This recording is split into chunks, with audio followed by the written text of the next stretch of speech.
When Doctor Who returned for the modern age, it removed the classic Who tradition of every story having multiple parts to it. Instead, the episodes were largely standalone 45-minute adventures, with occasional two-parters mixed in. This changed, however, with the Series 3 finale, which itself was split across 3 parts. Although these 3 episodes each have unique identities, Utopia, the first of the 3, served as the initial setup, introducing the villainous Master, the Doctor's old Time Lord frenemy from the original run of the show. Thanks to the finale having 2 more episodes, the middle episode could have the freedom to further establish the Master and explore his deeply complex relationship with the Doctor. To do this, showrunner Russell T Davies wrote the sci-fi political thriller The Sound of Drums, which is a character piece for the Doctor, setting up the high stakes of the final episode. It puts the Master in the position of Prime Minister, using his influence and power to launch an unparalleled invasion of Earth, with the Doctor and his companions unable to fight back. Often lost in the shuffle of the Series 3 finale due to the other episodes, does The Sound of Drums deserve more plaudits for its character exploration, or does it fail to maintain the momentum of Utopia before it?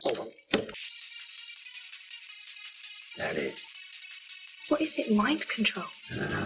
Subtler than that. Any stronger people would question it. The opening of The Sound of Drums immediately resolves the intense and climactic cliffhanger of Utopia, which had stranded the Doctor, Martha and Captain Jack at the end of the universe without the TARDIS. I like that Sound of Drums wastes no time in getting them out of this danger. Whilst a sudden solution to a cliffhanger can often be unsatisfying and cheap, it works well here because the Vortex manipulator was established early on in that previous episode, so it doesn't feel like it has come out of nowhere, and actually ends up being a smart use of a seemingly innocuous prop from Utopia. Remember, as our friend Anton Chekhov once famously said, you can't put a Vortex manipulator in Act 1 if you don't use it in Act 2. Finding themselves back in modern day, our trio try to work out where the Master could be, only to find out that he has only gone and become Prime Minister of the entire country. I love this penny drop so much, with the revelation that the Master is the mysterious Mr. Saxon we've heard so much about throughout the series. It's a great payoff to that ongoing storyline, explaining why Mr. Saxon was so interested in the Doctor and Martha, because he's actually one of the Doctor's oldest enemies, lurking in the shadows throughout the events of Series 2 and 3. I also like the clarification that Sound of Drums takes place just 4 days after Smith and Jones. It really drives home the power of the TARDIS, because Martha has been able to go on all of these adventures and barely missed a day of her normal life. We went flying all around the universe while he was here all the time.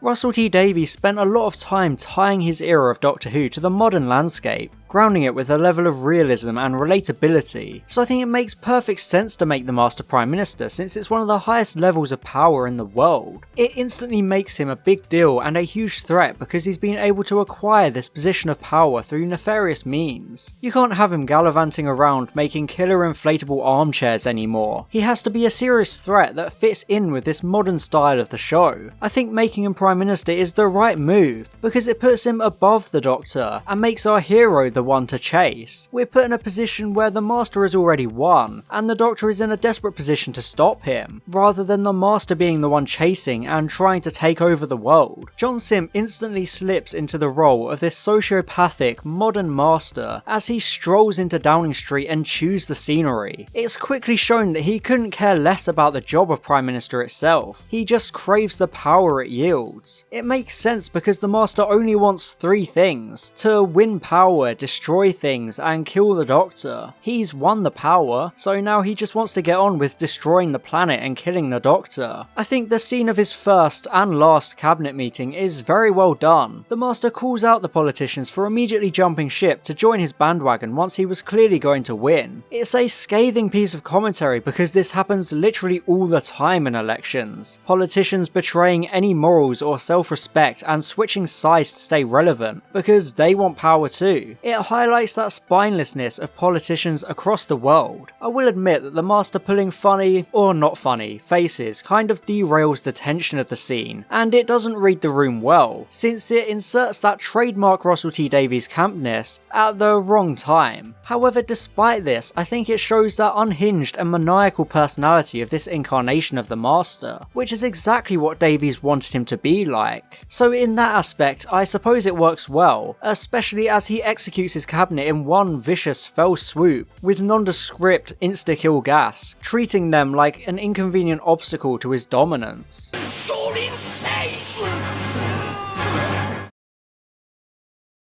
The Master's rise to power came in only 18 months, since at the end of Utopia the Doctor had locked the TARDIS to only travel between present-day Earth and the end of the universe. I appreciate that characters like Vivian Rook are aware of Harold Saxon simply appearing out of nowhere. She barges in to interview his wife Lucy, but as soon as they're alone she warns her about Harold, claiming that everyone is in danger because she has investigated all of his sloppily forged records. It absolutely makes sense that there would be people suspicious of him, because even if he has manipulated everyone in the country, he's still a politician who appeared out of nowhere and suddenly became Prime Minister with no previous experience or political background. This is a world where people investigate the Doctor, so it's absolutely to be expected that they'd investigate Harold Saxon. It's as if he's mesmerised the entire world. It shows the sheer power of the Master's Archangel network, which is behind the manipulation and causing people to overlook his obviously fake past. I think it's a good way to acknowledge this possibly glaring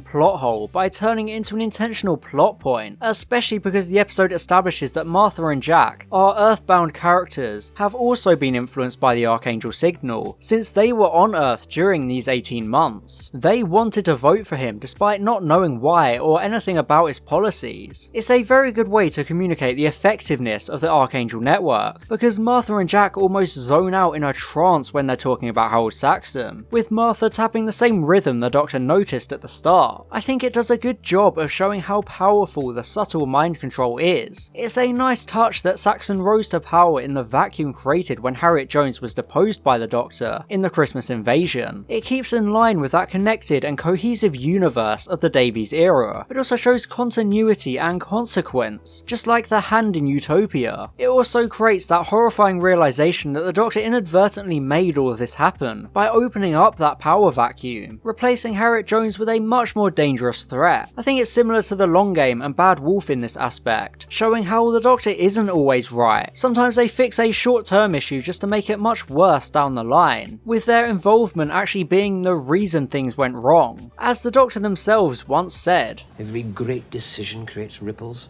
like a huge boulder dropped in a lake. The ripples merge, rebound off the banks in unforeseeable ways." I like how Lucy's eventual betrayal of the Master is seeded early in Sound of Drums, albeit incredibly subtly. Vivian asks if Lucy has ever had any reason to doubt Harold, and she starts to say something, but then her resolve suddenly hardens and the moment is lost. It's almost as if she starts to break through the Master's influence, but couldn't, returning to her submissive and loyal state as soon as he appears behind her. I think it suggests that underneath, she has doubts about Saxon that she can't focus on, because she's almost under a spell. It makes her betrayal of him make even more sense, since the Archangel signal gets destroyed in the Last of the Time Lords, and then she betrays the Master. Also, the Master's sudden appearance in this scene with Lucy and Vivian is brilliant. He's just there all of a sudden, and openly admits to his deception, justifying Vivian's investigation and fear of him, since he unleashes the Toclophane and lets them savagely kill her. It shows his confident swagger that he can just easily dispose of Lucy ends like this, even taking pleasure in her death, since he keeps opening the door to relish her screams as she's murdered. It nails that cold, ruthless, and sociopathic personality Davies intended for the character, showing the Master's enjoyment of inflicting pain upon others. He then gives a public address acknowledging all of the previous invasions of the Russell T Davies era. It keeps in line with that strong world building by showing that these invasions had a direct impact on the world and society, as the population all remember them happening, so the Master exploits their familiarity to introduce the Toclophane, who he claims have contacted him from the stars. You'd think in this world where aliens always invade, this would set off alarm bells, but I suppose Archangel probably stops these doubts from manifesting. I think it's very sinister when he singles out medical students, tipping the Doctor off that there's a bomb behind the TV. It's like the Master is intentionally goading the Doctor to find it and escape. He doesn't want the Doctor to die yet, because he wants to play with him and taunt him, which is very in character for the Master, who always wants to be the one to deliver the final blow to his greatest enemy. So the bomb is him simply playing mind games with the Doctor. No doubt, Doctor, you're wondering why I sent for you. Your usual childish desire to gloat, perhaps?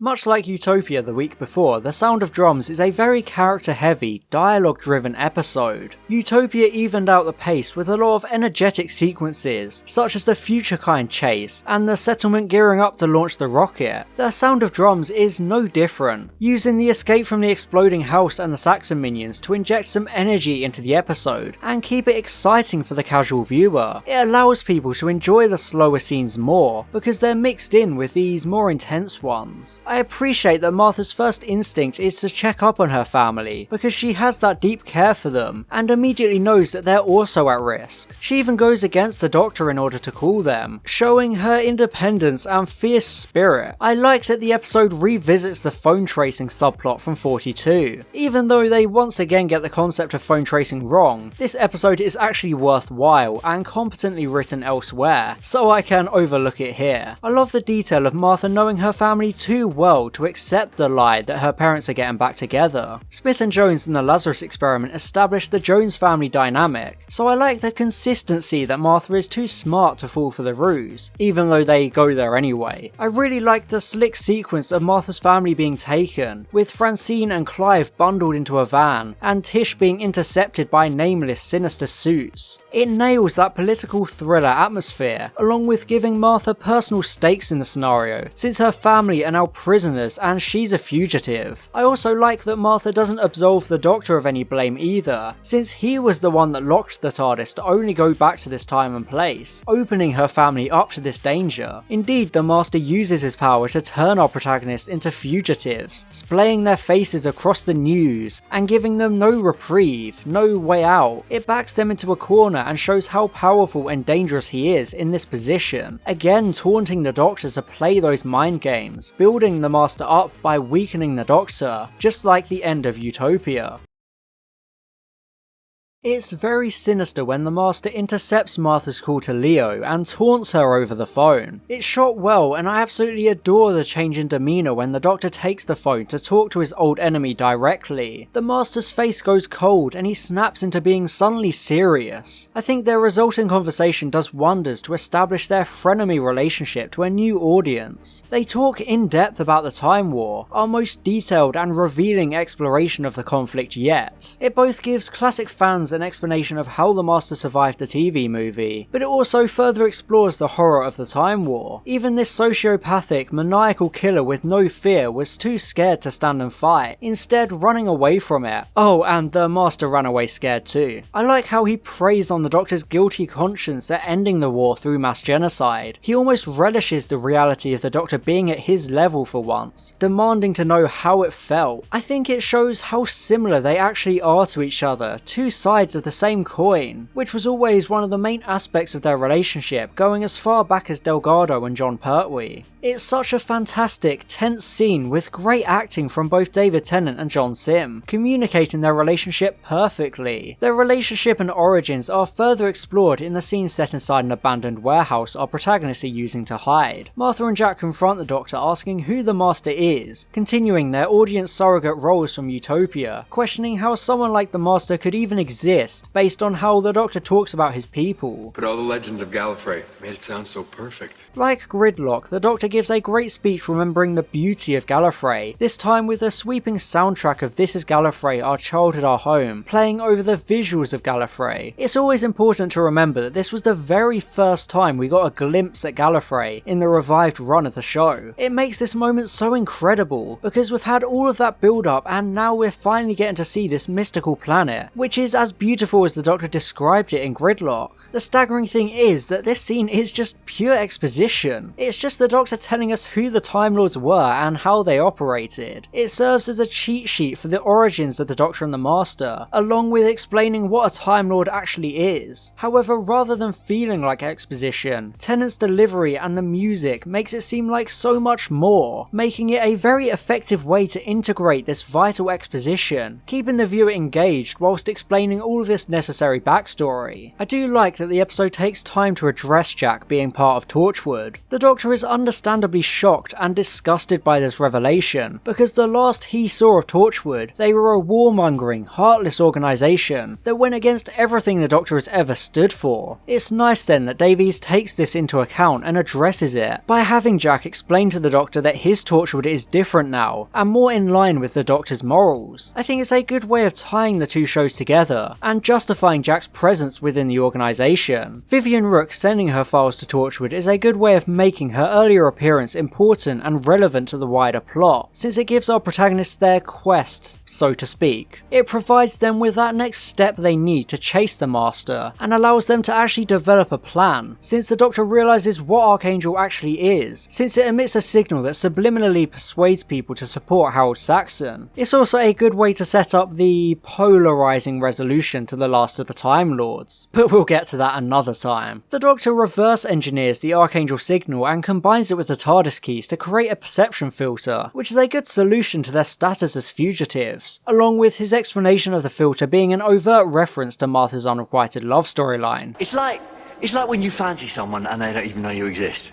That's what it's like. As the plot moves towards the climax, we get a clever scene on a landing strip where the President-elect of the USA confronts the Master. It's framed as the typical Americans taking over trope, but I like that the President-elect calls out Saxon's cavalier attitude, showing that even if the world is under a spell, people can still see that he's up to something dodgy, and that there are plans in place to take him down if need be. It keeps things somewhat grounded by showing that the Master doesn't have a comically large amount of undisputed power. It adds some limitations to him, showing that there are consequences to his laissez-faire attitude to his official position. Even though the Doctor and the audience think the Master can't see our protagonists, it's later established that the perception filter doesn't work on him, so I think his taunting of the trio is continued when Martha's family arrive, continuing those mind games because he knows the Doctor, Martha and Jack are watching him, so he wants to toy with them and goad them. All of the action then shifts to the Valiant, an airship that serves as a very creative setting for the climax and the last of the Time Lords. It keeps the finale settings fresh after the space station of Series 1 and the skyscraper of Series 2. It's also in line with what we know of UNIT, since our very first encounter with them was on an airship all the way back in the Invasion, which is referenced subtly in this very episode. The first contact policy was decided by the Security Council in 1968. You've just gone and ignored it. I also think that the Valiant is a good setting because it fits into the Master's schemes. He was previously Minister of Defense, so he had a hand in designing it. It shows that 4D chess the character was always known for, since he was one step ahead all along, even though it seemed as though his plan had been derailed by the American involvement. Finding out about the Valiant, the Doctor, Martha and Captain Jack make their way onto the ship by using the Vortex Manipulator as a teleport. I like how the TARDIS is reintroduced here. At first, there's a triumphant atmosphere, and it feels like a win at last for our protagonists, like they've finally managed to claw back some leverage. However, we then get that incredibly striking visual of the TARDIS bathed in red, the console sealed off and the ship converted into a so-called paradox machine, which is a great name by the way. It just looks wrong and feels evil in a way, perverting this hopeful and optimistic time machine into a sinister abomination being used for nefarious means. It also puts the Doctor right back at square one, since he can't even use his TARDIS anymore, revisiting that hopelessness of Utopia's cliffhanger. Similarly, the Doctor's perception filter plan fails, with the Master seeing right through it and stopping our trio in their tracks. Much like the paradox machine, it proves that the Master is always one step ahead of them, showing his intelligence and cunning which surpasses even the Doctor himself. I've been laying traps for you all this time.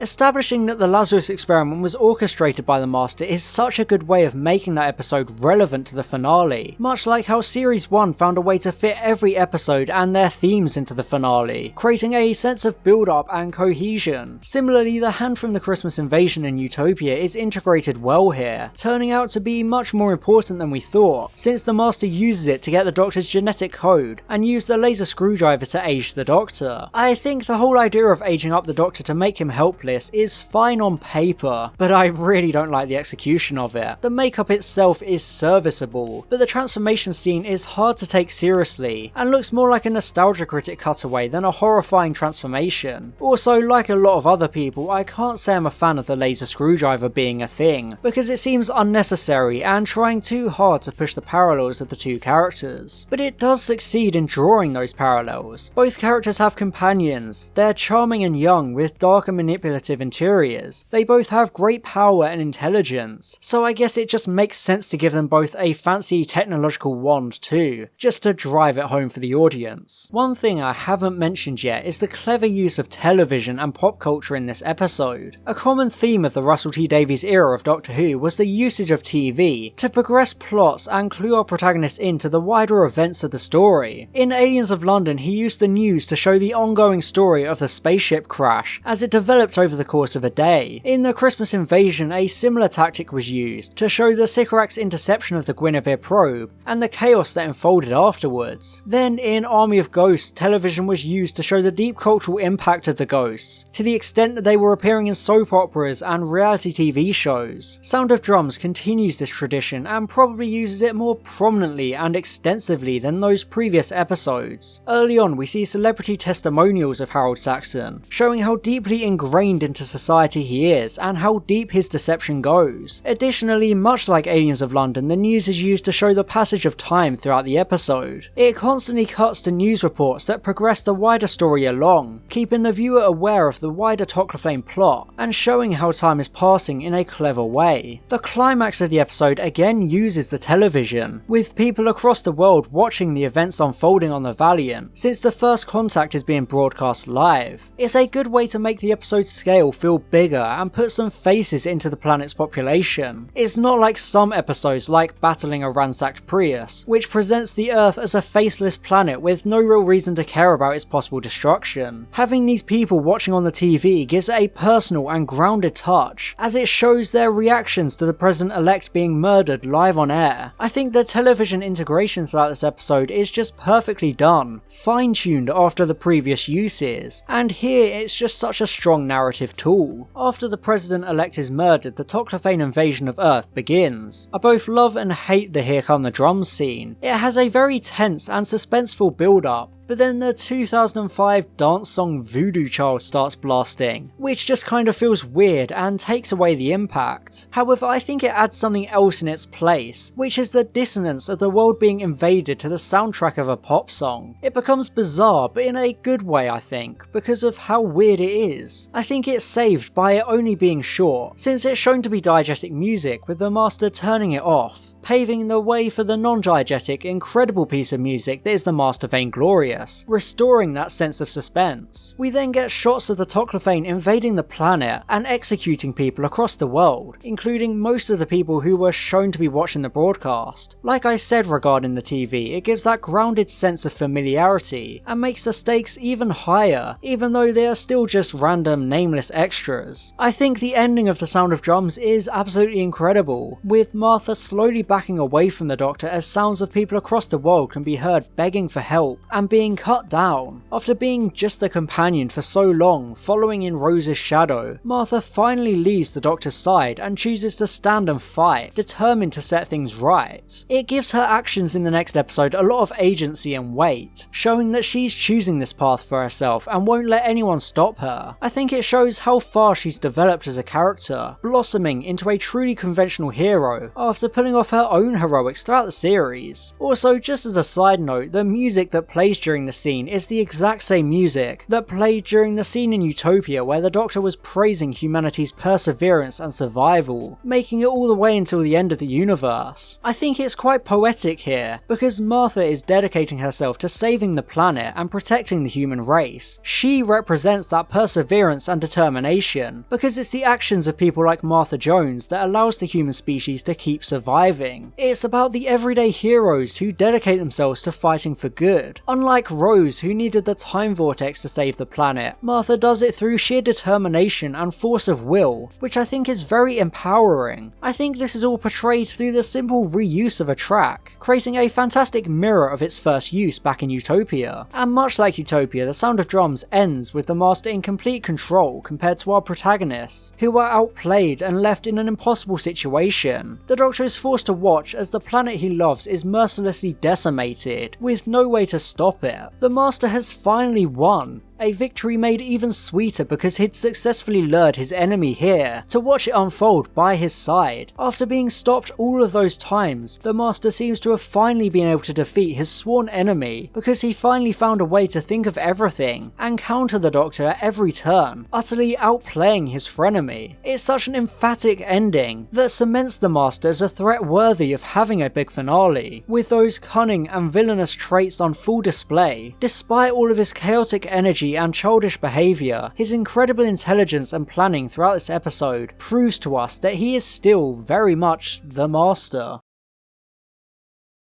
For the second part in modern Doctor Who's first and only officially designated 3-part story, The Sound of Drums does a fantastic job at continuing the story, building off of Utopia's setup and adding its own build-up to The Last of the Time Lords. However, it also stands strong on its own, not getting lost between the two stories that sandwich it. Utopia was a very Jack-centric episode, but The Sound of Drums is all about the Doctor and exploring his relationship with the Master. Utopia gave us some exploration of their relationship, but that was all implied and subtextual. Sound of Drums, however, moves it to centre stage and dedicates a lot of time to it, which I think does wonders for both characters, introducing their dynamic and their parallels to an entirely new audience. Both David Tennant and John Sim are the standout stars of this episode, with great performances. I've always understood the criticism of John Sim's portrayal of the Master, but I think he does a great job in The Sound of Drums, mixing the unhinged, manic chaos with a darker nuance. I think most of the criticism of his Master is because of The Last of the Time Lords and The End of Time, but I'll get to those another time. The Sound of Drums is directed well by Colin Teague, giving it a real political thriller atmosphere, but with aliens involved. It's paced well by mixing the slower scenes with the more intense ones, with good narrative devices to smoothly move the story throughout. It's an episode that fits perfectly into the middle of a multi-episode story, because it gets given that time for build-up and character interaction. It was always going to be hard for Russell T Davies to follow up his own tour de force that was Utopia, but I think Sound of Drums does a good job expanding upon that episode, so I would give it an A on the Series 3 tier list. The atmosphere is created so well with brilliant performances and great music by Murray Gold. The stakes are built up impressively by giving Martha personal stakes in the scenario, along with setting up the next episode, which is her character piece, after Jack's character piece in Utopia, and the Doctor's character piece here in The Sound of Drums. I think Sound of Drums excels for the same reason Doomsday needed to be split into 2 episodes. Doomsday had to rush to pay too much off, but Sound of Drums allows the finale to have an entire episode dedicated purely to exposition and build-up. That's what makes it so good, and it's probably one of the most underrated Series 3 episodes, because of the fame and infamy of the 2 episodes that bookend it. And speaking of infamy, I think a little defending is in store for The Last of the Time Lords. And I'd like to give a special thank you to my gold level patrons, Steph McNever Miller and Mark Hippold Guy Taylor. Thank you a lot for your support.